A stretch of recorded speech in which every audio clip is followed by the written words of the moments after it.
James Ryan. I'm here at the Cole-Clark factory in the drying room with Miles Jackson, CDO. I've got a few questions about the brand, if that's okay. Yes. Can you tell me a little bit about the history of Cole-Clark? Started in 2001, so we're talking 19 years ago, 20th anniversary coming up next year, so very young compared with some guitar companies which are approaching 200 years old. It was started with a group of us, investors and designers, to come up with a different guitar. It wasn't, oh, we can make guitars as well as the other bloke. It's like, we've got some ideas where we want to make a different guitar, which is not better or worse than these other guitars. It's valid in its own right. It's got different palettes and all that. We wanted to use a Spanish heel on a steel string guitar. A Spanish-made nylon string guitar's got a neck which goes all the way through. So if you like the neck underneath goes all the way through, and actually touching the neck there. So one piece of timber all the way through. It's called a Spanish heel or integral neck, and it changes the fundamental sound of the guitar. So it's a totally different sounding guitar because of that. We also, because we designed it actually with a CNC sitting there, instead of designing it before CNCs and then applying it to CNC technology, we actually were able to go, well, what's possible? Right, hand in hand with the machine. Yeah. Right. So we sort of said, well, some of the great violins of history have all carved tops. They've got different areas of those violins are thicker and thinner in different areas to give you different tones. Yep. So we said, well, there's no reason why one can't do that now. So that's what we did. So every guitar we have is a carved top. Right. Okay. So it's both probably the thinnest top on the market, right, and the thickest top on the market. Thinnest in some places, thickest in some places. Exactly. Right. So also completely different bracing. Because we've got a through neck, we wanted to run the resonance off the neck. So we've got bracing that comes down here in a V, and another V that comes up here. Right, and these are all unique to Cole-Clark. Yeah, that's right. Yes. And then we've incorporated over the time various things into that. We've changed that bracing over the years. We've, and we now have a small X that goes in between the V's, right? Which gave it, which happened about 2017, and that gave us better acoustic coupling for the bridge. Right. So it improved the volume, improved the tone. So it's just constant evolution. It's not like you just go, oh great, the guitars are selling, this is great. That's right. Let's lay back and trying to make it better. Absolutely. Cool. Yeah. There's so many improvements that we've made to it over the years, and they keep going, and there's lots more coming.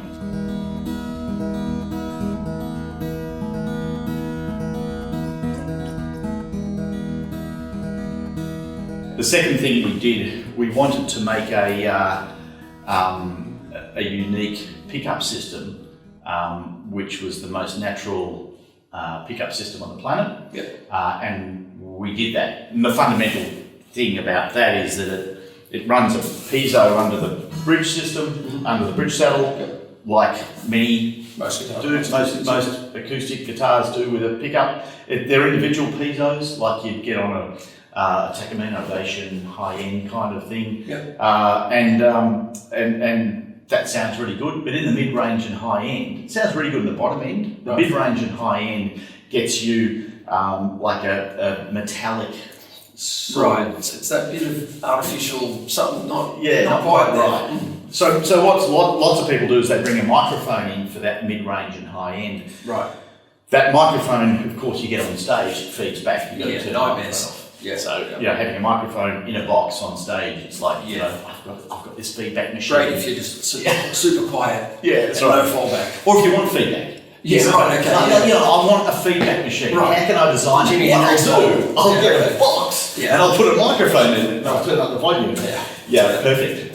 So what we did is if we've got this face sensor which goes on an integral brace here, right, and that picks up the vibration of the top, and it picks up the sound of the whole top. Okay.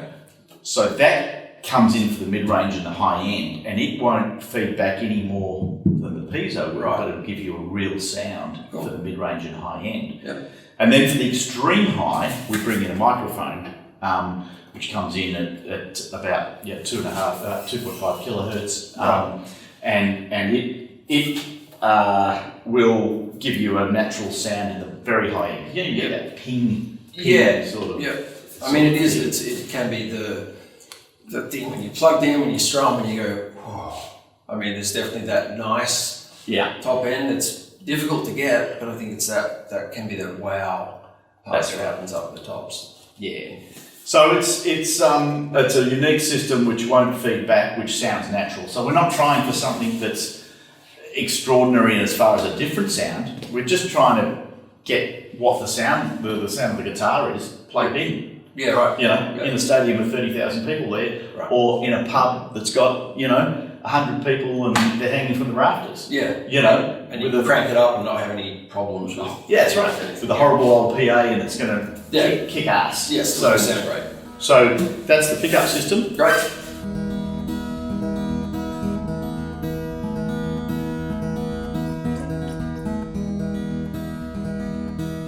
Stradivarius sort of went out of his back door and wandered into the forest, and there was spruce and there was maple, and that was pretty good. Yeah, right. Then he made some violins. Yeah, right. When there it is. There's wood for you right there. That's right, and they became classic tone woods. Right. Yeah. Okay. Leo Fender, went down to the lumber shop and there was alder. I'll make an alder body. It's an alder body Strat. Right. Then it became the tone. The tone. Right. Martin went to the local, high altitude mountains, the Adirondack Mountains, and and we know what came from that. Adirondack spruce, Yeah. legendary old. So in other words, no one went, I'm going to go, I need to find some alder. I need to go searching for some spruce to make, because they didn't know, right? That's right. No. There's great tone woods all around us, all around the world. Right. Now, of course, when the New World was opened, the Americas, the South America especially, and they bought rosewood from there, and they bought, mahogany, Brazilian mahogany and rosewood. These became classics, and then Indian rosewood and all these. So this expanded over time with specific timbers that did specific things in tonal characteristics. But very much like, Stradivarius, but forward a few hundred years, we've wandered out into our backyard. Into the outback. That's right. Into our forests, and we've got some great timbers. We've also got some great timbers that are foreign timbers for us that have been grown here. Right. Okay. Like what sort of things? Well, this is Californian big tree redwood. Oh wow. So it's so that's redwood, Sequoia dendron giganteum. And that's what I was going to say. Exactly. Well, it's sort of saying it's redwoods, like saying it's a gum tree. Yeah, right. There's about, there's quite a few species. There's a lot more gum tree species. But so that's really great. It's actually related to cedar. So it's very like cedar. It's very soft. One of the things about our pickup is that people like tapping the guitar and hitting the guitar. Right, because you can get all of that through the system. That's right. So because of the face sensor, it's just made for it. So, with this, never hit it or tap it. Otherwise, bang! Right. Like big holes. So what would be the the advantage, or where would those kind of timbers of redwood? Where does that really shine? So it's very soft. So it's very open acoustically. Right. Like cedar is very open acoustically. So think cedar, think redwood. So we like to say it's got a really real American sort of sound. Okay. Like that softer top with denser back and sides. Yep. The fundamental of an acoustic guitar is normally to have a top which is soft and back and sides which is dense. Right. And then or denser, and then you have the tops moving in and out like a speaker. Right. Back and sides are like a so speaker it's box. soft enough to move more vibration. Yeah. And then the great guitars of history, when you think of a pristine sounding acoustic guitars, are a softer top and a harder back and sides. Right. Yeah. Having said that, you've got things like a an all blackwood guitar.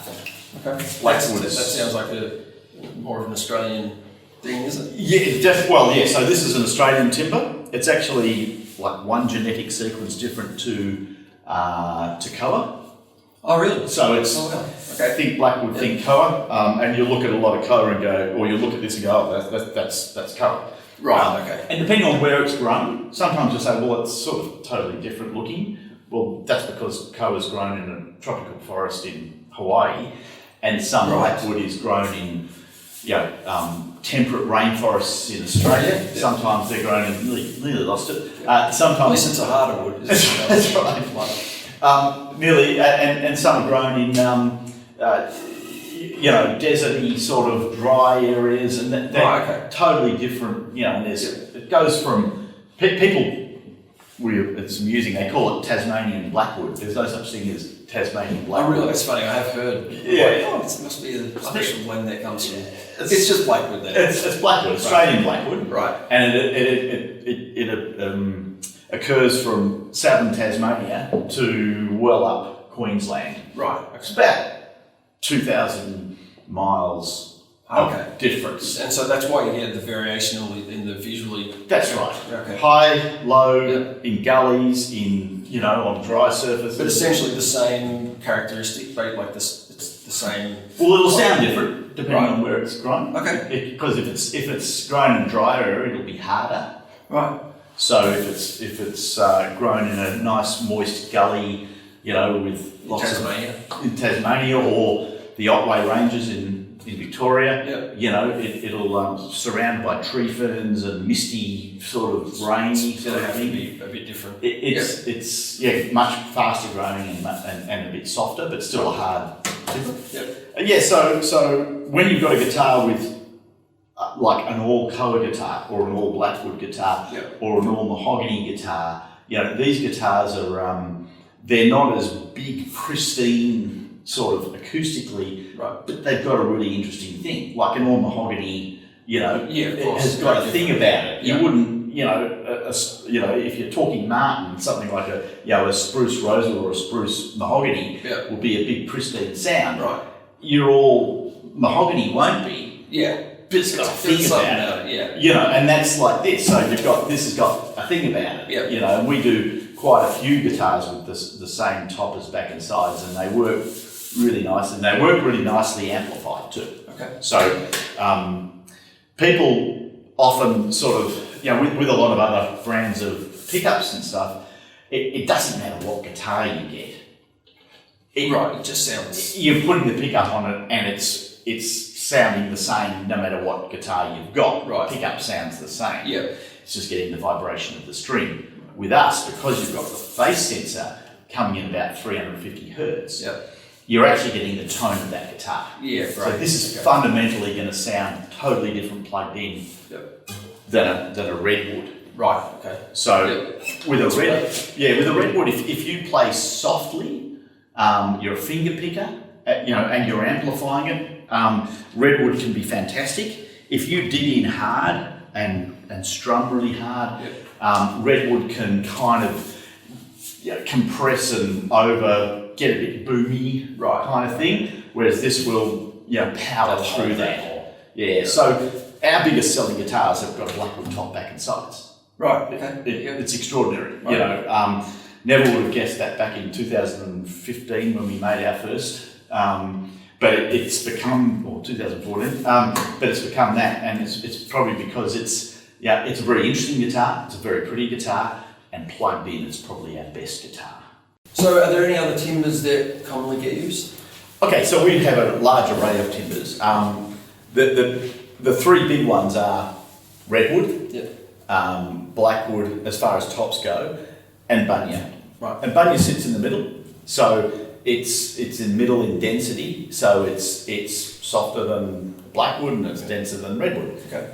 It's very similar to the numbers in spruce, very similar to the air dry density, the Jenker hardness, and the elasticity is very similar to spruce. Right, and it seems to have a more similar look to it maybe than the other ones. Yeah, it's funny, when we first released this, people looked at it and said, you can't have a guitar with streaks in it, Now people look at our bunya and go, have you got something with a bit more stuff in it? Yeah. Like those ones. Yeah, that's right. And so one of the things we did very quickly is to introduce using sapwood on the tops, because it looks really great. Yeah. And when we first introduced it, a few people said, "Oh, you can't have sapwood on the top of the guitar." Right. We did all sorts of tests and found that there was no difference Sonically. no difference sonically, and also no difference in pull-up. So we got a jig that you apply the tension to the strings, and how much does the face pull up? Right. Okay. And there was no difference. We were expecting, even with a great big, thing like this, and wide grain and close grain, some sort of issue there. Yeah, well, I thought there'd be a difference. Right, not really an issue, but a difference. There's no difference. Right. With the pressure that comes, which is 80 kilos of pressure, or 70 or something kilos of pressure. So so very interesting thing. Back and sides, blackwood a lot. We use a lot of Queensland maple for back and sides, especially on the 1 series. It's a great sounding timber also. Everything we make solid timber. Right. Queensland maple's nothing to do with the maple family from Europe or Americas. Right. It's Just scored the name. well, the early settlers said, it's white. We'll call it maple. So that's what happened there. So that's a big one in 1 series. Actually, I might grab this guitar. Yeah. This is a newer guitar, and that's southern silky oak. So it's a ray timber. We use this on the top, back and sides, and we also do a redwood southern silky oak and all that. So once again, like just about everything you've seen there, completely sustainable timbers. Right. Okay. And this one's actually urban recovery. So we've been doing urban recovery for about 5 years now. We've got our own Lucas mill, which enables us to mill stuff. We go to an array of arborists who then drop a log with us, and we cut it up. Yep. And it's so this was in a park in Toorak called Orong Park. Isn't that crazy? I mean, for locals, that's like, what? That wasn't in a park in Toorak. That's right. And the tree was dying. We've had 2 of them so far, and there's possibly some more. Tree was dying, and we worked with the local arborist and the council. And so in other words, it had to it was coming down anyway. Yeah. Right. So that's a really good timber. Fingerboards are really interesting. That's ebony. Many manufacturers have basically told the guitar playing population that you've got to have ebony fingerboards if it's a deluxe guitar. Well, we are in the business of selling guitars, and so we put ebony on 3 series, but it's not sustainable. Yep.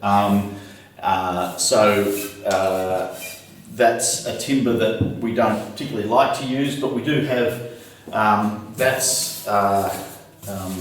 satin box, which comes in the same sort of areas as blackwood. Everybody says, is it like maple? And I like to say, the only thing similar to this and maple is they're both white. Right. So nothing like it. Nothing like it.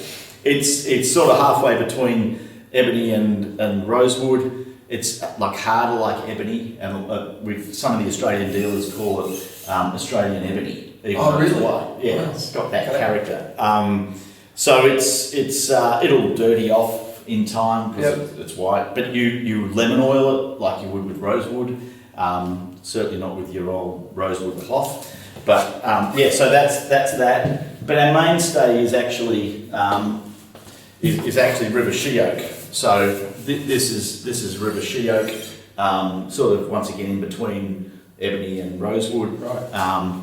And it's a great sounding fingerboard. Beautiful looking too. I mean, that looks like nothing else. Yeah, exactly. And very similar. We do have some rosewood fingerboards if people want to order them, but it's mostly people who buy Cole-Clark are very environmentally conscious. Yep. So every guitar we've looked at every timber on it is a sustainable timber. Right. Except for the ebony in that 3 series I Yep. just showed you. So yeah, I think it's like 98% of all guitar timbers that we have on our guitars are sustainable, and it's only the little bit of ebony and a little bit of rosewood that we've got left from before it was listed that make it not completely sustainable. Right.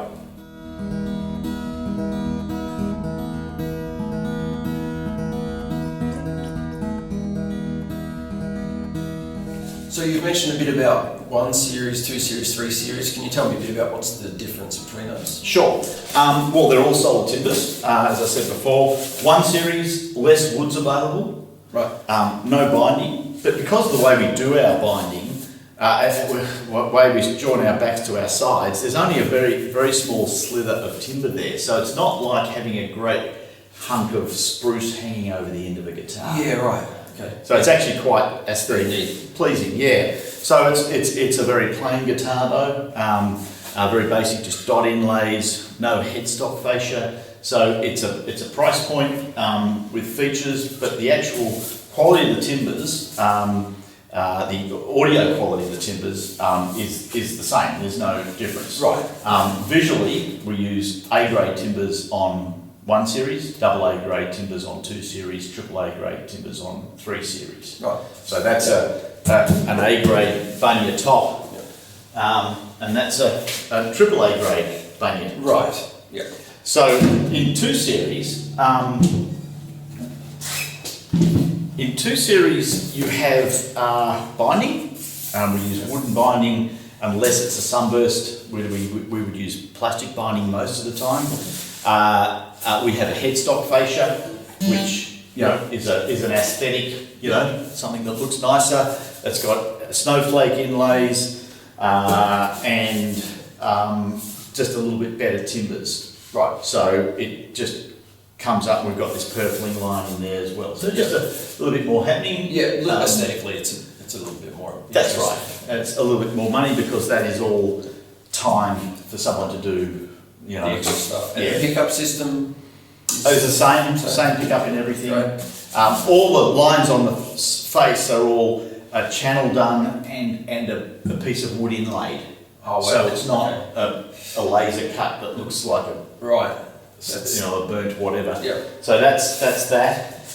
3 series is I'll show you this because of the contrast, but a 3 series has got It's got the lot. It's got the lot, so it's got much more. It's got AAA grade timbers. You can see that. That's just a fantastic, beautiful piece of blackwood on the back. It's got the binding's got a double layer of timber everywhere. You've got a bound fretboard. You've got much nicer timbers all over it, and you've got more inlays, and you've got a lot of abalone happening. Yeah, well. We think it's not too gaudy. Some people would rather the plainness of a 2. Yep. I think this is, and some guitars with lots of, abalone going all over it. Yeah, it can be a bit much. Well, for me, Yeah. it's up to the individual. Yeah. But I think this is quite, pleasing without being over the top.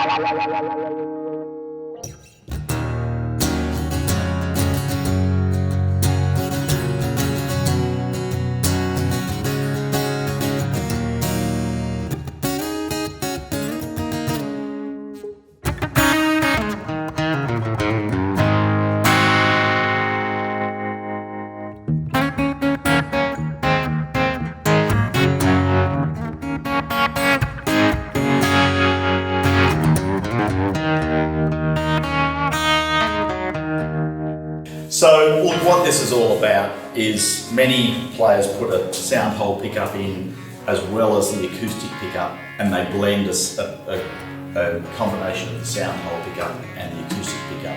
So for those who play electric guitar will know that the pickup they kind of use the most is the bridge pickup. they might use a combination of others for clean sounds or whatever, but mostly, especially when you're driving hard, it's this pickup that you would use. So we, because of the way we brace our guitar, we could just leave that little mini X here out, and we put this a block of wood in there, and then we put the pickup in there. Because it's a nice dense guitar, it doesn't feed back. It does not. I think I've got electric guitars that have more of a feedback problem than this does. There you go. So it doesn't feed back. It's powerful. This is a Lolar Imperial high gain pickup.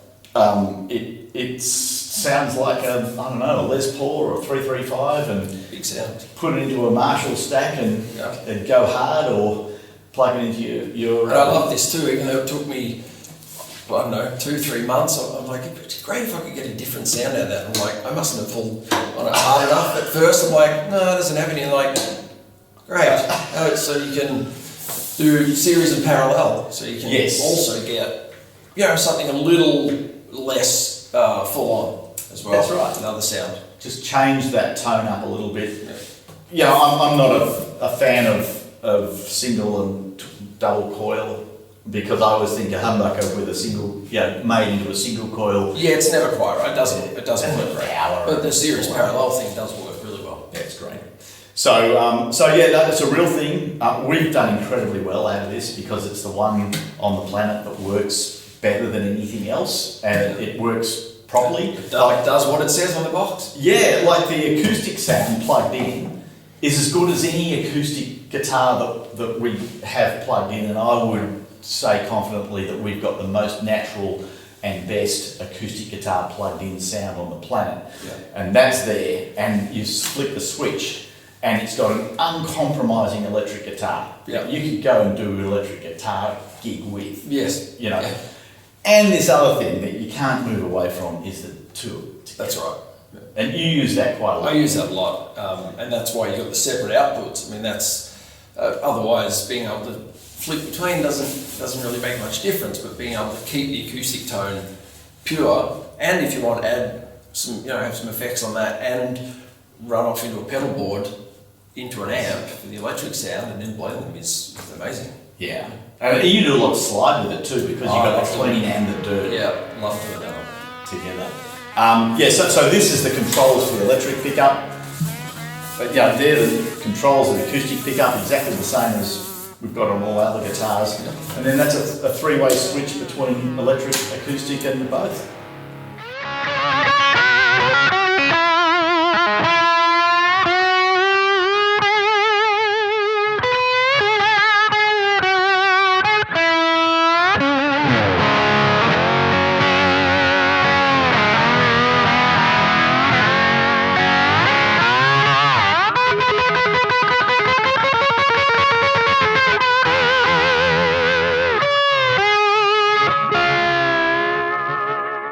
So let's talk about body shapes.